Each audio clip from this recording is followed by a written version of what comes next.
Me pregunto si hay alguien casado aquí que después de que te casaste comenzaste a deconstruir algunas suposiciones que tenías del matrimonio cuando eres soltero. ¿Alguien más allá afuera? ¿A qué te refieres, amor? Que no vamos a ver ESPN todas las noches. Pensé que podríamos hacer esto todas las noches. Vamos a seguir teniendo intimidad todas las noches, ¿verdad? Todas las noches. ¿Qué?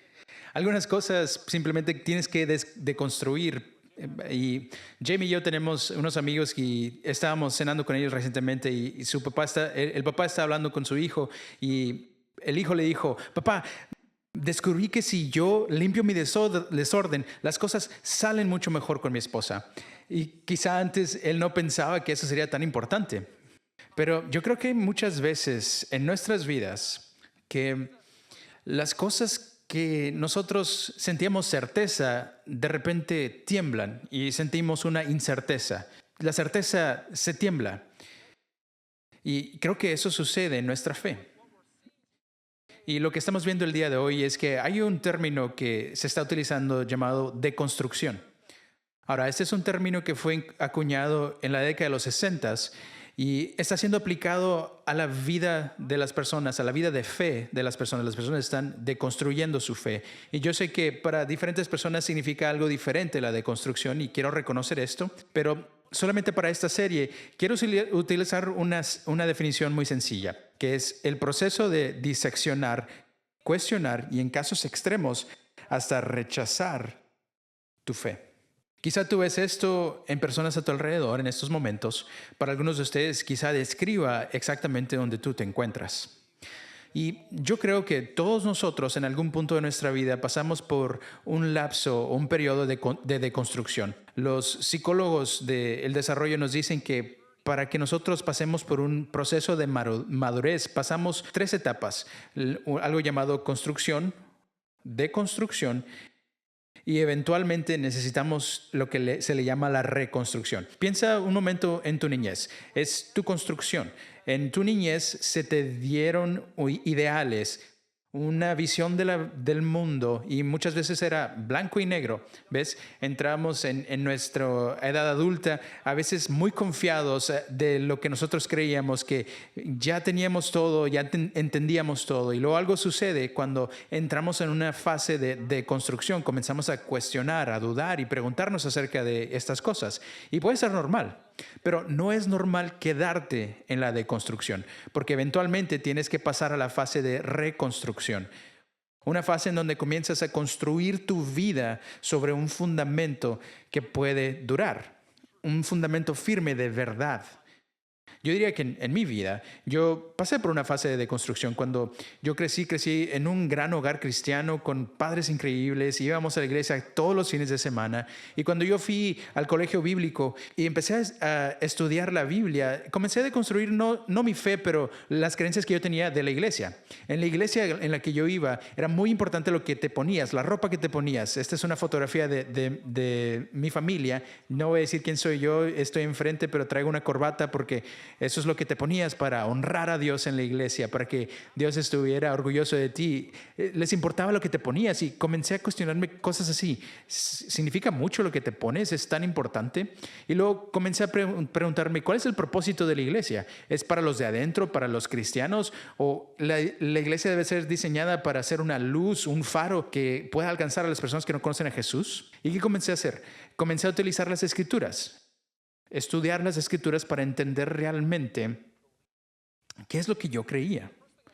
Entonces, lo primero que yo quiero decir de la deconstrucción es que no toda la deconstrucción es mala. De hecho, vemos en el Nuevo Testamento, Jesús deconstruye a los líderes religiosos del día. Él decía algo como esto, decía, ustedes han oído, pero yo les digo. ¿Qué estaba haciendo Jesús?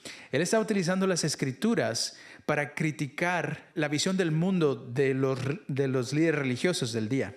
Yo diría que esta es una visión cristocéntrica de la deconstrucción. Es criticar las ideologías y la visión del mundo de nuestro día. Pero también hay una forma destructiva de la deconstrucción y es cuando haces lo opuesto. Es cuando tomas las ideologías del mundo que cambian muy seguido y comienzas a criticar a Dios con ellas. Criticar la verdad de la palabra de Dios con ellas.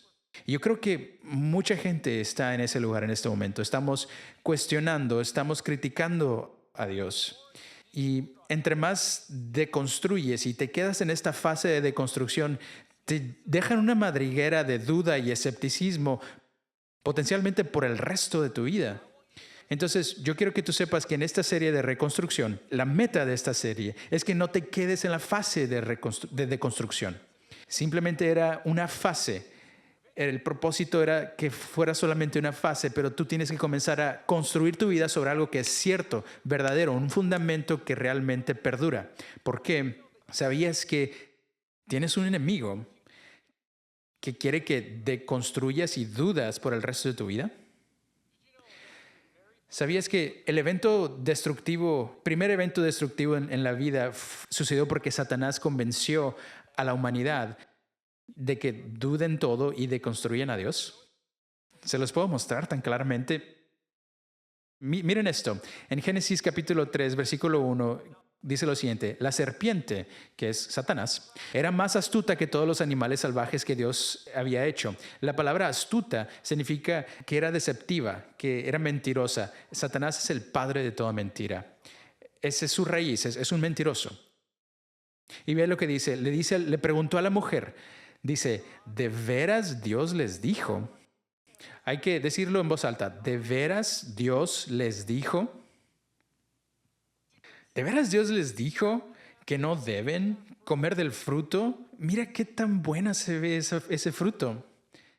Dios no te iba a privar de algo que se ve tan bueno. ¿De veras Dios dijo eso? ¿En realmente dijo eso? ¿Qué está haciendo Satanás? Está causando que Adán y Eva deconstruyan todo lo que Dios les dijo.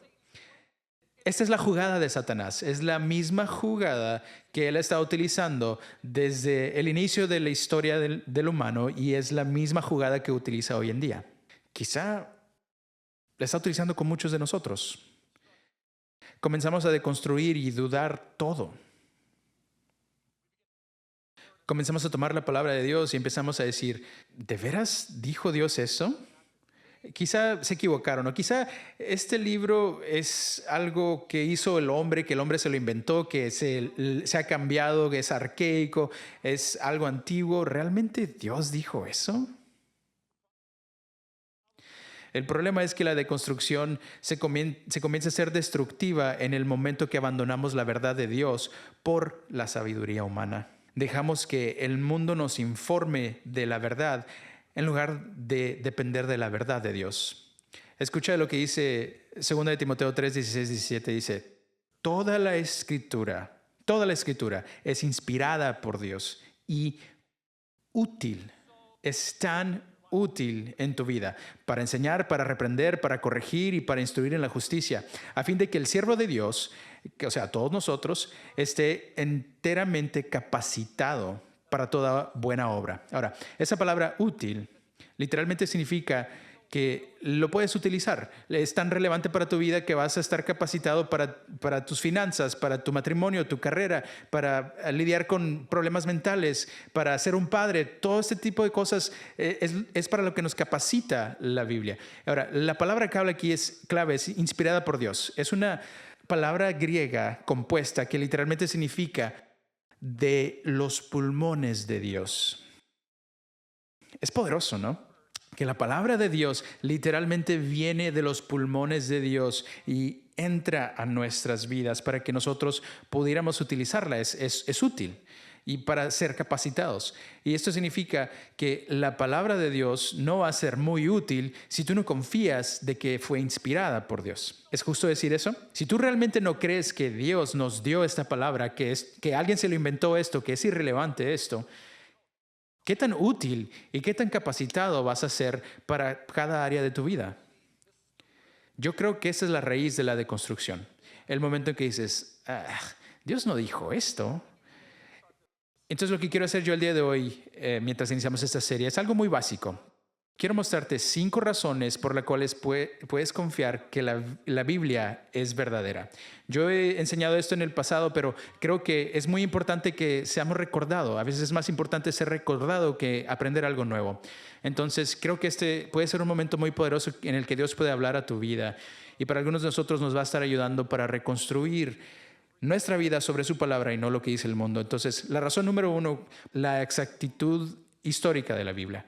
Ahora, te voy a leer yo un enunciado histórico y tú dime si hay algo mal con esto. Tesla es un fabricante de vehículos eléctricos con sede en Silicon Valley, California. Fue incorporado el enero de 1999 por Elon Musk. El nombre de la compañía es un tributo a su hija mayor, que es Elsa, y le agregaron una T para una marca creativa. Ahora, te voy a mostrar lo que está mal.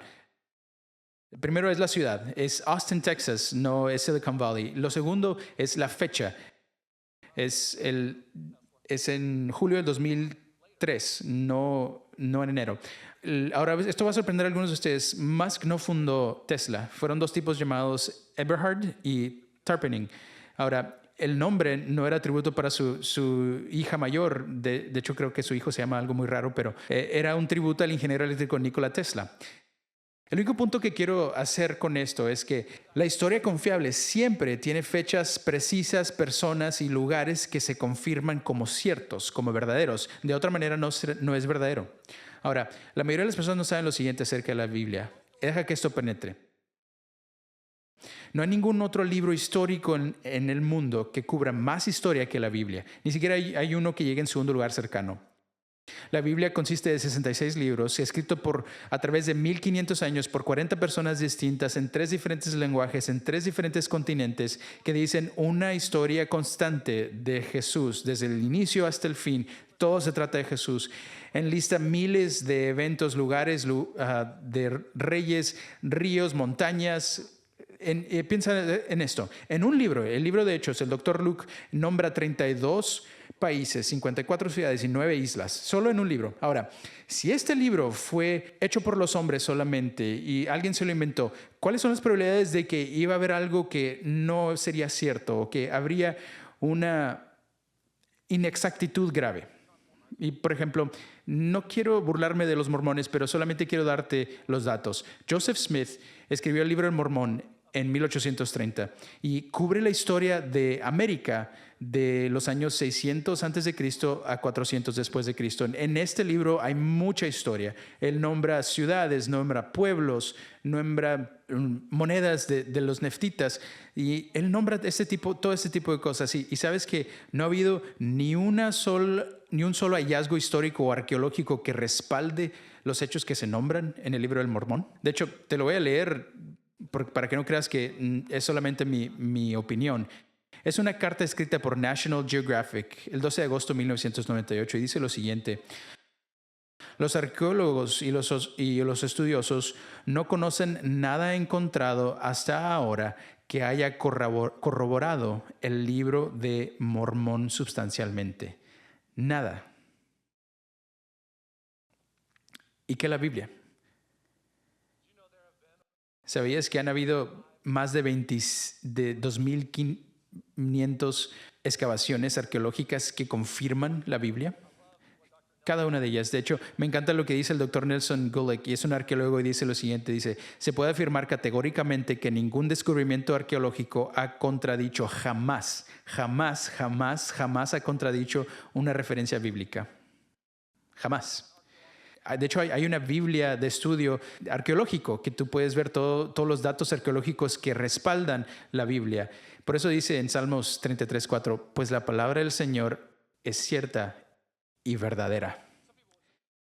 Ahora, muchas personas dirían lo siguiente: estoy seguro que la historia está correcta, pero ha cambiado a través de los años, y alguien cambió la Biblia para que pudiera igualar lo que dice la historia, porque la gente ha cambiado la Biblia, han forjado palabras, y si tuvieras las primeras versiones de la Biblia, sería diferente. Pero la segunda razón por la que yo creo que puedes confiar en la Biblia es la precisión textual de la Biblia.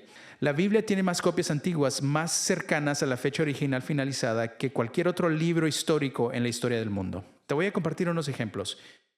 Las obras de Platón. Tenemos 7 manuscritos antiguos. El más cercano que tenemos a la fecha original es 1250 años después. También tenemos la guerra de Galías de Julio César, que hay 10 manuscritos y fueron escritos casi 1000 años después del original. ¿Y qué tal el Nuevo Testamento? ¿Qué tal el Nuevo Testamento? Tenemos 5.700 manuscritos antiguos y muchos de ellos fueron escritos dentro de 40 años o 20 años, algunos de ellos inclusive.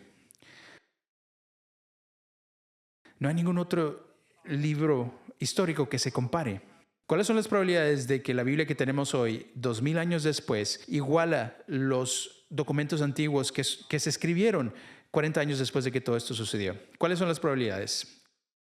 La Biblia que tenemos el día de hoy, y tú, de hecho, tú puedes buscar todo esto acerca de la Biblia. La Biblia es 99.5 de precisa a los manuscritos antiguos que teníamos. Y ese 0.5 de diferencia es simplemente errores de ortografía. Piensa de esta forma. ¿Cuántos de ustedes el día de hoy escribieron un mensaje de texto o un correo electrónico que tenía mala ortografía? Imagínate, antes no existía la prensa, entonces las personas tenían que escribir a mano en un rollo. ¿Se les permitía cometer un error de vez en cuando? Eran tan exactos, 0.5% de diferencia. Si yo hubiera escrito eso a mano, sería el 20%, hubiera arruinado mucho de esos rollos, pero en todos estos errores hay variaciones, más de ortografía, y aparte de las de ortografía, los errores no afectan ningún problema teológico. Un ejemplo de una variación es como lo siguiente: un escriba escribe somos salvos por el Señor Jesús, y el otro dice somos salvados por el Señor Jesús, y tú sigues, pues ¿cuál de ellos es? Amén y amén, ¿no? Ningún libro de la historia puede competir con la credibilidad de la Biblia. ¿Y por qué las personas se lo cuestionan tanto? ¿Les puedo dar mi opinión? Yo creo que las personas cuestionan la fiabilidad de la Biblia porque la Biblia nos obliga a cuestionar nuestra propia autoridad. Yo creo que como humanos no nos gusta cuando hay una autoridad sobre nosotros. Nosotros queremos ser la autoridad sobre nuestra vida. Y si este libro es cierto, es verdadero, es inspirado por Dios, entonces es una autoridad por sobre nosotros y tenemos que someternos a la señoría de Dios. Son los mandamientos de Él, no nuestras opiniones que debemos de seguir. Y nos gusta cuestionarlo porque nosotros queremos tomar las decisiones como nosotros queramos ser la autoridad sobre nuestra vida. Por eso cuando Jesús ora por nosotros al final de su vida, en Juan 17:17 dice, le pide a Dios, hazlos santos con tu verdad. Tienes que tener la verdad en tu vida para poder construir sobre ella. Santifícalos, hazlos santos, hazlos todo lo que ellos quieren ser por la verdad. ¿Y dónde encontramos la verdad? Y continúa diciendo Jesús, enséñales tu palabra, la cual es la verdad. Podemos confiar en ella. La tercera razón por la que creo que puedes confiar en la palabra de Dios hoy en día es la precisión científica de la Biblia. Hay tantas personas que creen que la Biblia y la ciencia no pueden coexistir, que no son congruentes, que tienes que escoger uno o el otro. Y simplemente te voy a retar. Si tú has pensado esto, quiero que pienses de esto un momento. Claro, las personas se enfocan en los milagros de la Biblia y no podemos comprobar científicamente esas cosas, pero escucha, si hay un Dios todopoderoso en el cielo, ¿no hay de esperar que habría milagros? ¿No habría de esperar que Él nos mostraría eso cuando nos muestre quién Él es en su naturaleza divina? Pero piensa en qué tan vieja la Biblia es. Piensa en lo que sabíamos científicamente hace 2000, 3000 años en comparación con lo que conocemos hoy. Tu libro de ciencias de primer año ya está obsoleto. Ahora, piensa en la Biblia hace 2300 años. Entonces, ¿cuáles son las probabilidades de que hay un error científico en la Biblia en algún lado? Por ejemplo, como el siguiente. ¿Sabías que cuando la Biblia fue escrita, casi todo el mundo creía que el mundo era plano? Algunas personas aún lo piensan. No fue hasta más adelante que Copérnico y Galileo y Colombo nos dijeron que es un dato científico que el mundo no es plano, es un círculo, es una esfera, es redondo. Nadie creía eso cuando la Biblia fue escrita y la Biblia registra la creación del mundo. Entonces, ¿cuáles son las probabilidades de que haya un error científico? Vamos a leer Isaías 40:22, dice lo siguiente: Dios se sienta en su trono sobre el círculo de la tierra. Antes de que cualquier persona sabía, Dios ya lo había escrito. Es verdadero. Otra cosa que me parece muy interesante a mí es que si tú estudias la historia, casi todas las religiones antiguas, todas las personas creían que el mundo estaba siendo sostenido por algo. Si tú lees la mitología griega, creían que el mundo estaba siendo sostenido por Atlas. Y los hindús, y esto de hecho, ellos creían que el mundo estaba siendo sostenido por un grupo de elefantes que estaban sobre su dios Vishnu, que había sido reencarnado en una tortuga. Moisés, que escribió mucho del Antiguo Testamento, fue criado en un hogar egipcio y educado en escuelas egipcias. Ellos creían también que el mundo estaba siendo sostenido por su dios Geb. ¿Y tú sabes cuál es el libro más antiguo de la Biblia? Es Job, no es Génesis, de hecho. Y escucha lo que dice el libro de Job. Nos dice, antes de que cualquier persona pudiera haber sabido este dato científico, Job 26:7 dice, Dios extiende el cielo del norte sobre el espacio vacío y cuelga a la tierra sobre la nada. Dios ya sabía. Eso es increíble y debe de inspirarte y motivarte de que ya sabíamos, ya se sabía en la Biblia antes de la ciencia. Mi ejemplo más favorito aquí es cuando ves el mandamiento que Dios le dio a los israelitas acerca de la circuncisión. Ese es mi ejemplo más favorito. Ahora, si no sabes qué es la circuncisión, Mark Moore, que es nuestro pastor de enseñanzas, tú puedes acudir a él y él te va a explicar profundamente qué es la circuncisión. Pero quiero hablar con los hombres un momento. Todos los hombres aquí, ¿puedes imaginarte ser circuncidado hace 2000 o 3000 años? No había hospitales, no había analgésicos, no había desinfectantes, no había navajas, no había equipo médico si algo salía mal. Simplemente tenías que orar a Dios de que el tipo que te estaba haciendo el procedimiento no tuviera un pulso de maraquero, ¿no? Algo puede suceder y pudiera ser tan malo. Y quiero leerte el mandamiento de Dios. Nadie había hecho la circuncisión en ningún momento de la historia antes. Y escucha la primera vez que Dios da este mandamiento a los israelitas. Dice Génesis 17:12. Todo varón debe ser circuncidado al 8º día de su nacimiento. Ahora, ¿por qué exactamente el 8º día? ¿Por qué el 8? ¿Por qué no el segundo día o el 15º día? Yo estoy pensando así como que, denle un poquito de tiempo al bebé, ¿no? El día 100. ¿Por qué exactamente el día 8? Quiero mostrarte algo que acabamos de entender y descubrir científicamente. Esto fue escrito hace 3500 años. No había microscopios, no había entendimiento de nada, el ser humano. Ahora, lo que sabemos es que cuando tú te cortas y para que tu sangre coagule adecuadamente y no te desangres o te dé una infección, tu cuerpo necesita producir algo llamado protrombina. Ahora, la protrombina sucede cuando nosotros tenemos niveles altos de vitamina K en nuestros cuerpos. Y se acaba de descubrir en 1930 que los científicos encontraron que en la vida de un varón, adivina qué día de toda su vida entera es el nivel más alto que va a tener de protrombina en su cuerpo. El 8º día. Ningún otro día en la vida de un varón tendrá niveles más altos de protrombina. Es lo más alto y luego baja.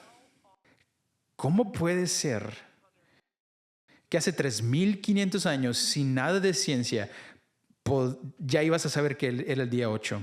Solamente si es inspirado por Dios, que conoce tu cuerpo mejor que cualquier otro científico podría. Para algunos de ustedes, eso debe ser suficiente. Si alguien te pregunta, ¿por qué confías que la Biblia es verdadera? Digas, circuncisión del día 8. Por eso. El día 8 de circuncisión. Nadie podría saber. Y ¿sabes lo que me encanta? Me encanta esta cita de Johannes Kepler, un matemático y astrónomo famoso. Dice, la ciencia simplemente está teniendo el pensamiento de Dios después que Él. Y me encanta que puedes tener la ciencia y la palabra de Dios y van de la mano. No es uno o el otro. La cuarta razón por la que creo que puedes confiar en la palabra de Dios es porque la Biblia tiene una precisión profética. En mi opinión, esta es una de las pruebas más convincentes y fuertes que te puedes imaginar si lo dejas penetrar en ti. Tienes que entender que la Biblia se autoprepara para un enorme fracaso con el número de profecías que tiene la Biblia, específicamente de Jesús. Hay más de 300 solamente que son acerca de Jesús. Tenemos profecías acerca de la ciudad donde iba a nacer Jesús, cómo iba a morir, el número de monedas por el cual iba a ser traicionado, el número de días que iba a estar en la tumba antes de resucitar. Todas estas profecías de Jesús, muchas personas dicen, y dicen los escépticos, por mucho tiempo lo han dicho, los seguidores de Jesús, después de que habría nacido, de que habría muerto y que habría resucitado, no pudieron haber regresado y decir, va a nacer en Belén. Oh, nació en Belén, qué padre. Yo creo que esa es una razón legítima con la cual podemos luchar hasta 1947. En 1947, con lo que se pudiera argumentar es el más grande hallazgo arqueológico de la historia. Es cuando los rollos del Mar Muerto fueron encontrados. Un niño está caminando por el desierto, tira una piedra y encuentra estos rollos que estaban en unos contenedores.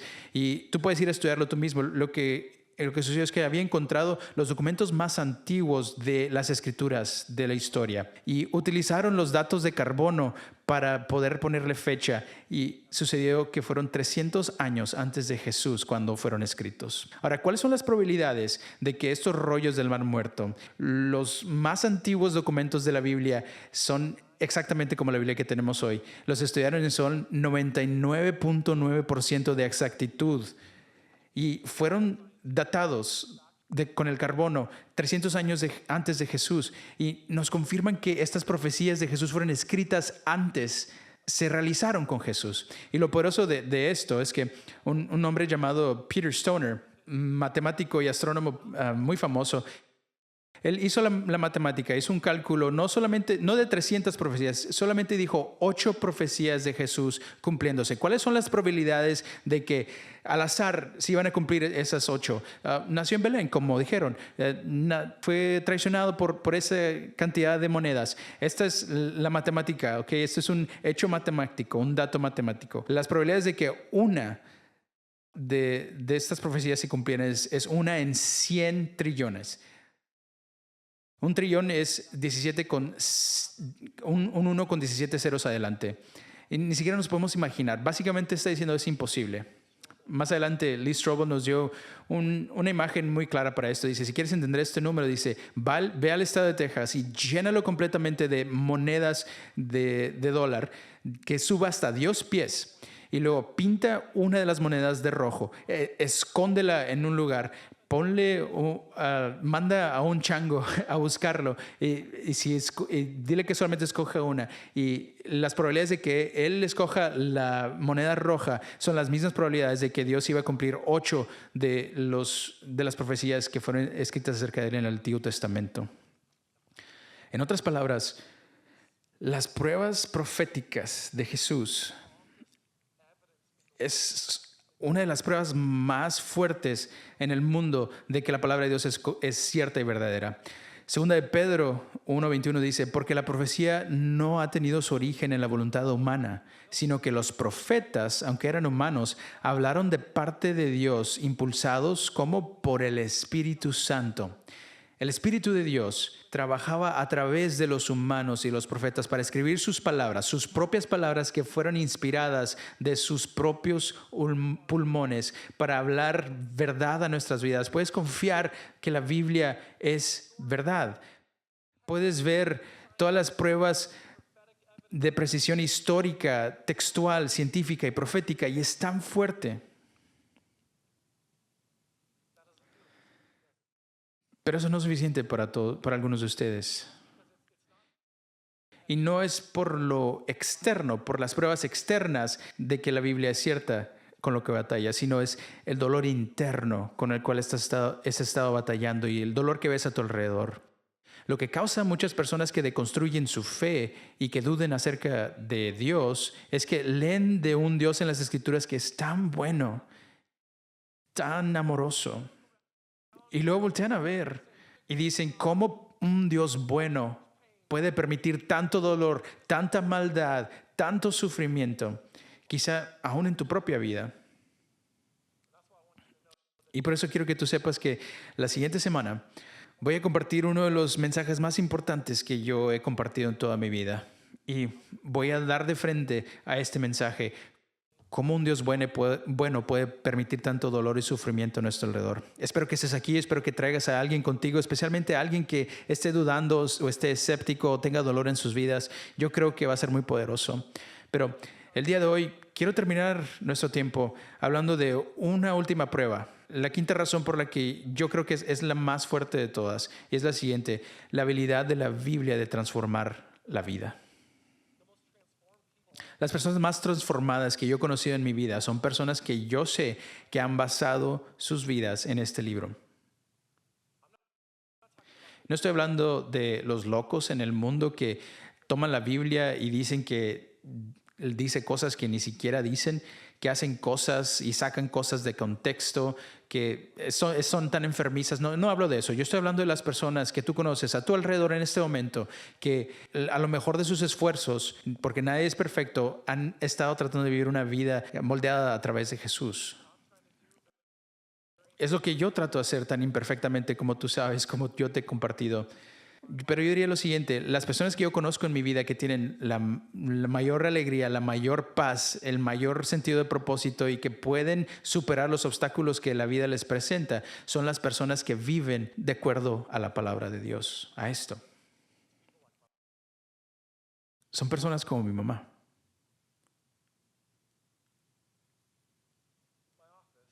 En mi oficina yo conservo esta Biblia. Le pertenecía a mi mamá.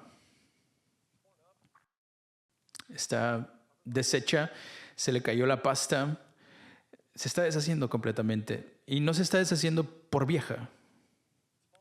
Se está deshaciendo porque la usaba casi todos los días de mi niñez. Yo vi a mi mamá abrir este libro y meterse en él. Vi a mi mamá atravesar el infierno en momentos de sus vidas con dificultades financieras, perdió a un hijo, tenía traumas familiares, atravesó un divorcio. Hoy en día, mi mamá es una de las personas más alegres, que tiene más paz, que tiene más propósito en su vida que yo he conocido en toda mi vida. Y fue porque ella basó su vida en este libro. Yo lo vi. Y por eso Charles Spurgeon dijo lo siguiente, dice: una Biblia que está deshaciéndose normalmente le pertenece a alguien que no se deshace. Algunos de ustedes dicen: pues yo no tengo una Biblia física, yo vivo en mi teléfono, en mi computador, en la aplicación. Entonces lo voy a poner en contexto para ti, porque ya sabes que tú puedes subrayar en tu Biblia y te dice cuánto tiempo estás leyendo tu Biblia. Yo diría lo siguiente: una persona con una aplicación de la Biblia subrayada es una persona que no anda alterada. ¿Ok? ¿Ok? Muy bien. Pero yo creo esto, y yo creo que si tú fueras honesto contigo mismo hoy en día, las personas a tu alrededor que tú conoces, que no puedes explicar, que tienen paz, que superan todo, que no son víctimas, son las personas que tú sabes que viven de acuerdo a la palabra de Dios. Así que mi reto para ti el día de hoy es el siguiente: si tú necesitas más pruebas de que este libro es verdad, yo he puesto muchos recursos en tu aplicación, en línea. Ve e investiga, porque yo solamente toqué la superficie el día de hoy. Hay mucho más, pero lo que yo supongo es lo siguiente: para muchos de ustedes aquí el día de hoy, no necesitas más pruebas, es más aplicación. Este libro no puede transformar tu vida solamente si sabes que es verdadero. Transforma tu vida cuando lo pones en práctica.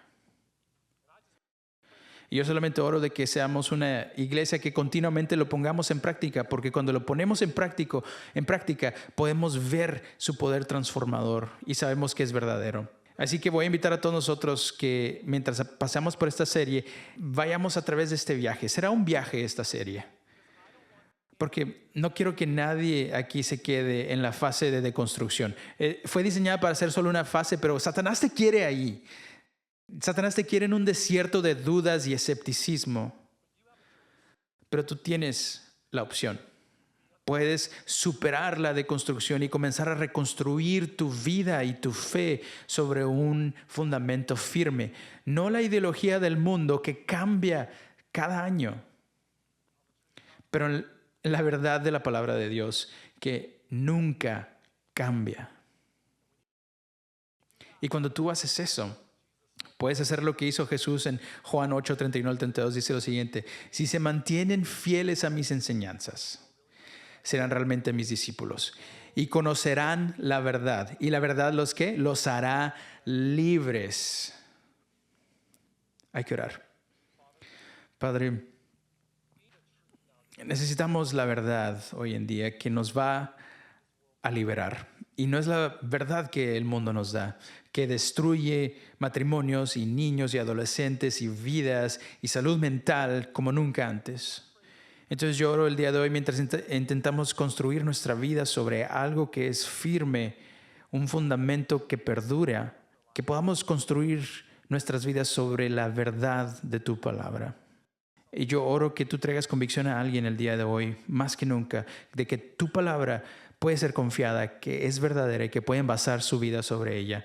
Oro todo esto en el nombre de Jesús y todos dijimos amén y amén. Recuerden, la siguiente semana voy a abordar la pregunta que causa a la mayoría de las personas de construir su vida. ¿Por qué un Dios bueno dejaría que suceda tanto dolor en el mundo? Así que vayan y construyan su vida sobre la verdad de la palabra de Dios. Tengan una buena semana, CCB.